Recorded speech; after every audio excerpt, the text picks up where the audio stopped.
বাচ্চা ও জামাই নিয়ে ঘুরেন সেগুলো ভিডিওতে দেখি আবার বলেন আপনি অবিবাহিত। মিথ্যা বলার কি কোনো মানে আছে?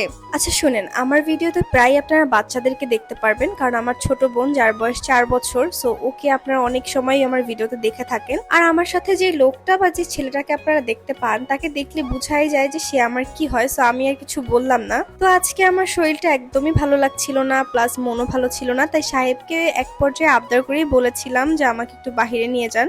তো ভাবলাম একটু লাভ রোড থেকে ঘুরে আসি, কারণ এটা আমাদের বাসার একদমই কাছে, তাই সন্ধ্যার সময় এক কাপ চা খেয়ে সুন্দর করে রেডি হয়ে রওনা দিব, যে তাড়াতাড়ি যাতে যেতে পারি। তার আগে আপু এবং ভাইয়া তোমাদেরকে দেখাই, এটা হচ্ছে গ্লুটাথায়ন ক্রিম, যেটা স্কিনটাকে অনেক বেশি সুন্দর করে রিপেয়ার করে, স্কিনটাকে ব্রাইট করে, এবং এটি হচ্ছে 100% অথেন্টিক কোরিয়ান প্রোডাক্ট, যেটা স্কিনটাকে ধীরে ধীরে রিপেয়ারের সাথে সাথে স্কিনটাকে টাইট টাইট এবং টান টান করে, যাতে স্কিন ভিতর থেকে উজ্জ্বল এবং আস্তে আস্তে স্কিনটা অনেক বেশি রিপেয়ার হয়ে স্কিনের বয়সের ছাপ কমে যায়। তো তোমরা আমাদের পেজ তুয়সন শপ থেকে নিতে পারো, হোয়াটসঅ্যাপ নাম্বারও কিন্তু দেওয়াই আছে লাস্টে 704, সেখান থেকে অর্ডার করতে পারো।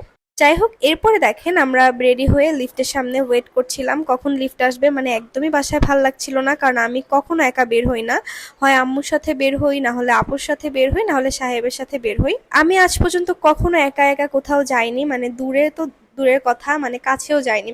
এরপরে সুন্দর করে আমরা একটা রিক্সা নিয়ে নিছি। এখন তো অটো রিক্সা চলে অনেক বেশি মিরপুর 2-এ, মানে সব জায়গায় চলে, বাট মিরপুর 2 একটু বেশিই চলে। এরপরে দেখেন, এটা হচ্ছে শিয়ালবাগের ইবনে সিনা, এখানে তো জ্যাম পড়লে গন্ধে পেট পুরো শেষ হয়ে যায়। এরপরে আমরা কিন্তু কথা বলতে বলতে পৌঁছে গিয়েছি, গিয়ে আগে ছোট ফুচকা খাবো, কারণ বেশ কয়েকদিন ধরে আমার ছোট ফুচকার ক্রেভিংস হচ্ছিল। আর এখানে ছোট ফুচকাটা আসলে অনেক মজা ছিল, আপনারা একটু পরেই দেখবেন। আর এই যে মেহেরবা, যেহেতু আজকে তাকে ট্রিট দেওয়ার দিন, সো ওকে এখান থেকে সুন্দর বেলুন কিনে দিলাম, যেটা বাসায় আনতে আনতেই ও ফাটায় ফেলছে। আর বিশ্বাস করবে না, ছোট ফুচকাটা এত মজা ছিল, মানে মিষ্টি টক দিয়ে খেয়েছিলাম, আমার কাছে অনেক ভাল লাগছে। আর মেহেরবার ওদিনকে অনেক দাঁতে ব্যথা ছিল, ও খাইছে মাসাল্লাহ মোটামুটি। তারপরে ছোট ফুচকা খেতে খেতে ভাবলাম যে কন্ডক খাওয়া যাক, কারণ সামনে একটা দোকানে ছিল আর ওটারও ক্রেভিংস হচ্ছিল বেশ কিছুদিন ধরে। আমার এরকম মানে ইচ্ছা হওয়ার সাথে সাথে কোনো খাবার আমি এখন পর্যন্ত খেতে পারিনি। এবং যখন আব্বু সুস্থ ছিল তখন বাবা, এবং আব্বু অসুস্থ হওয়ার পরে সাহেব ছাড়া আমার আবদার তেমন কেউ একটা পূরণ করে না। মানে মা যেহেতু হাউস ওয়াইফ, তো চাইলেই তো সবসময় পারে না করতে, তো তারাই আমার আবদারগুলো ছোটখাটো সব পূরণ করার চেষ্টা করে। আর এই যে দেখেন, দেখতে কি লোভনীয় লাগতেছে না? মানে কর্নডগটা আমার কাছে এত ভাল লাগে শুধু চিজের কারণে, অনেকেই এটা খেতে পারে না, কিন্তু আমার কাছে অনেক ভাল লাগে। কার কার ভাল লাগে অবশ্যই কমেন্ট করবেন। আর মেহেরবা বলছিল ও মিট বক্স খাবে, এই জন্য ওর জন্য মিট বক্স অর্ডার করেছি।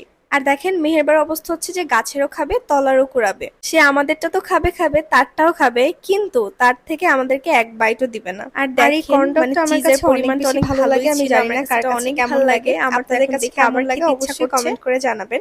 এরপরে খাবার শেষ করে আমরা ওয়েট করছিলাম, আমার একটা জুসের অর্ডার ছিল। এটা নিয়ে আসলে আমরা বসিনি, বাসার দিকে রওনা দিয়েছিলাম, কারণ 10:30 বেজে গিয়েছিল।